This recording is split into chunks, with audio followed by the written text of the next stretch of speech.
Halo sahabat cerdas, Assalamualaikum warahmatullahi wabarakatuh. Pada kesempatan kali ini, kita akan belajar pada tema 2, udara bersih bagi kesehatan.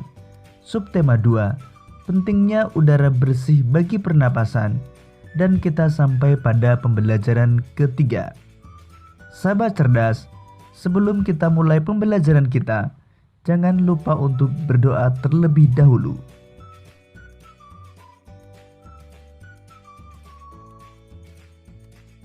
Pada hari Minggu, warga di daerah tempat tinggal Edo mengadakan kerja bakti.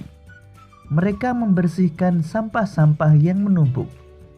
Selama ini, bau busuk dari tumpukan sampah telah mencemari udara di lingkungan tempat tinggal itu. Warga harus menutup hidung saat melewati tumpukan sampah yang membusuk itu.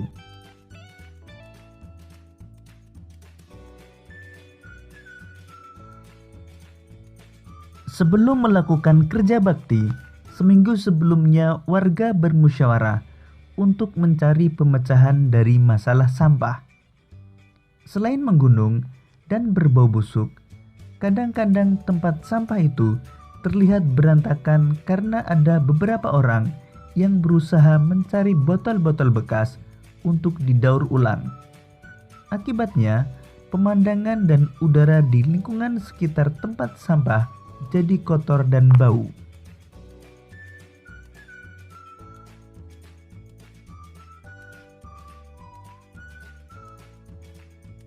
Setelah bermusyawarah, warga mendapat sebuah penyelesaian. Warga akan menyiapkan 2 macam tempat sampah. Satu tempat sampah untuk menampung sampah-sampah yang dapat didaur ulang, seperti kertas dan botol-botol bekas. Tempat sampah lainnya digunakan untuk menampung sampah-sampah yang dapat membusuk, misalnya dedaunan dan sisa-sisa sayur. Selanjutnya, sampah-sampah yang dapat membusuk itu akan diolah menjadi pupuk kompos yang dapat digunakan warga untuk memupuk tanaman. Dalam kegiatan musyawarah dan kerja bakti itu, seluruh warga ikut berperan serta. Keikutsertaan warga dalam musyawarah dan kerja bakti merupakan salah satu bentuk tanggung jawab warga dalam menjaga kebersihan lingkungan.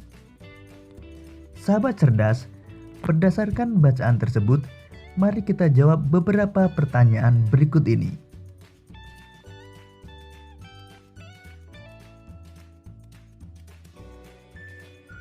Pertanyaan pertama, kapan kerja bakti dilakukan?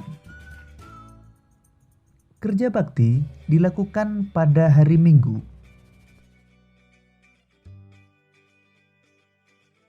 Kedua, di mana kerja bakti dilakukan? Kerja bakti dilakukan di daerah tempat tinggal Edo.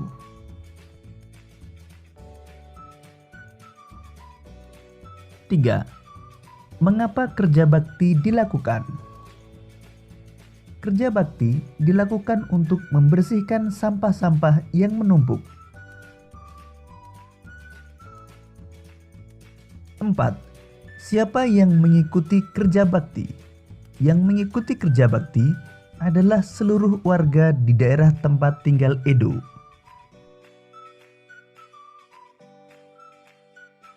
5. Apa yang dilakukan warga seminggu sebelum melakukan kerja bakti? Seminggu sebelumnya, warga bermusyawarah untuk mencari pemecahan dari masalah sampah.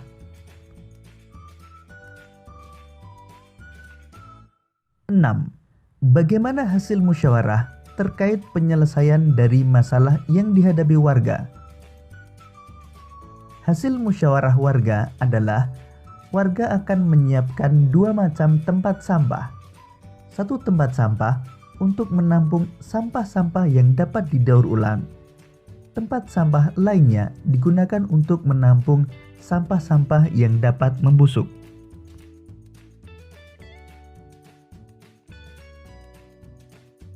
7. Mengapa warga menyediakan 2 macam tempat sampah?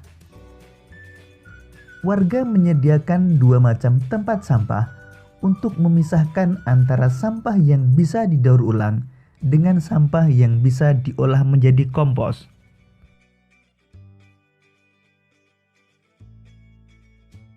Sahabat cerdas, mengikuti kegiatan musyawarah dan kerja bakti merupakan salah satu tanggung jawab sebagai warga masyarakat.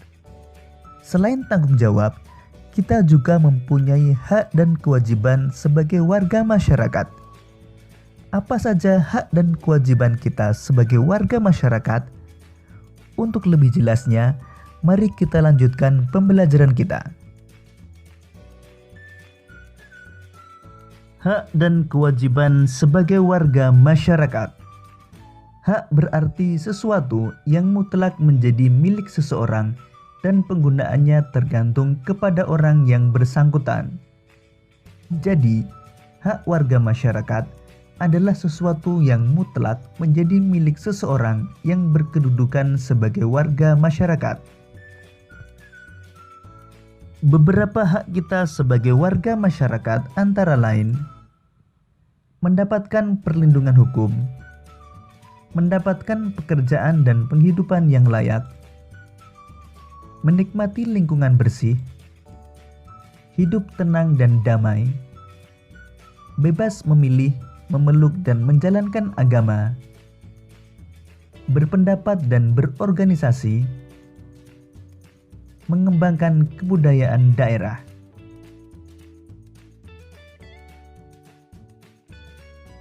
Sedangkan kewajiban berarti sesuatu yang harus dilakukan dengan penuh rasa tanggung jawab. Jadi kewajiban warga masyarakat adalah sesuatu yang harus dilakukan seseorang sebagai warga masyarakat dengan penuh rasa tanggung jawab. Kewajiban kita sebagai warga masyarakat antara lain: mematuhi aturan atau norma yang berlaku dalam masyarakat, menjaga ketenangan dan ketertiban lingkungan masyarakat, menghormati tetangga di lingkungan tempat tinggal, membantu tetangga yang terkena musibah, menjaga kebersihan lingkungan tempat tinggal, mengikuti kegiatan yang ada di lingkungan RT, RW, atau desa setempat, misalnya kegiatan kerja bakti, gotong royong, dan musyawarah warga masyarakat setempat.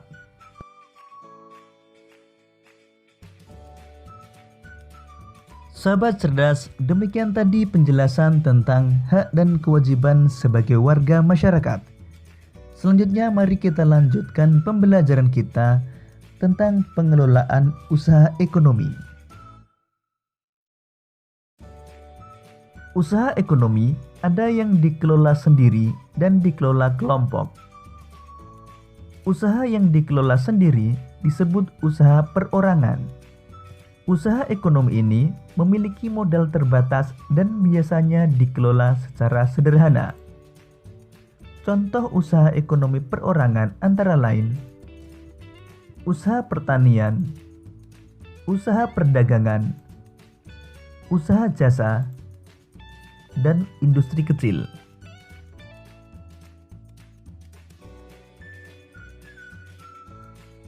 Selanjutnya, usaha yang dikelola kelompok.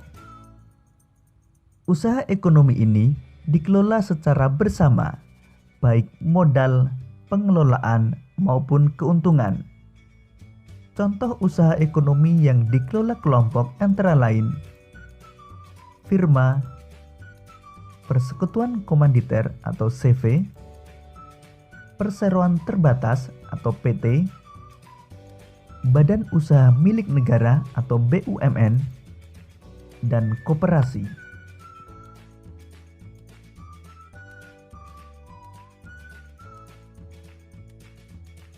Firma adalah usaha ekonomi bersama yang didirikan oleh sekurangnya dua sekutu. Pendiri firma biasanya orang-orang yang saling kenal satu dengan yang lain. Setiap anggota firma memiliki hak untuk bertindak atas nama firma. Anggota firma juga bertanggung jawab secara penuh atas risiko kerugian firma. Usaha berbentuk firma biasanya bergerak di bidang layanan konsultasi hukum dan keuangan.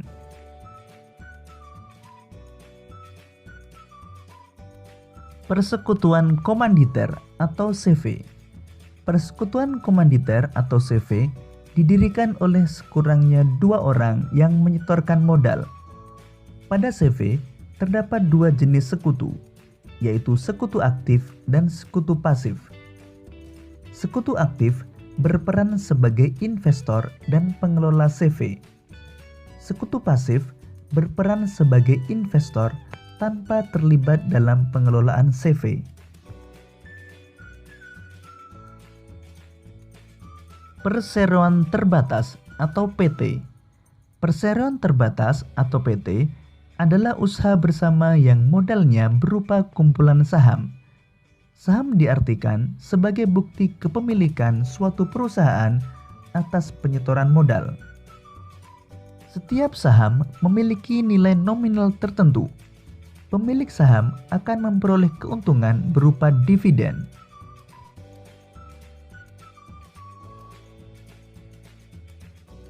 Badan Usaha Milik Negara atau BUMN.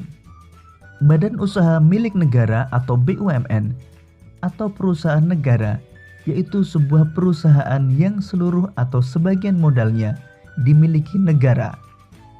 BUMN dapat berbentuk perusahaan umum atau perum dan perseroan terbatas atau PT. BUMN bergerak di bidang usaha yang bersifat strategis atau vital. Contoh BUMN antara lain PT Pertamina, PT KAI, PT PLN, PT Pos Indonesia, PT Garuda Indonesia, PT BNI, dan PT BRI.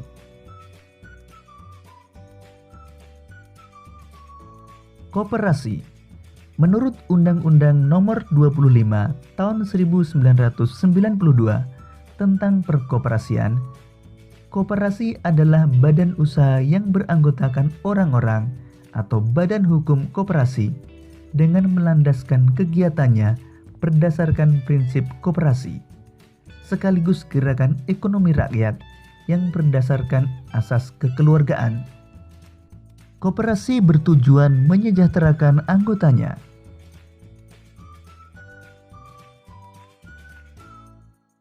Bentuk-bentuk koperasi di Indonesia antara lain koperasi konsumsi, koperasi simpan pinjam, koperasi produksi, koperasi jasa, dan koperasi serba usaha. Demikian tadi sahabat cerdas pembelajaran kita pada tema 2, subtema 2 dan pembelajaran ketiga.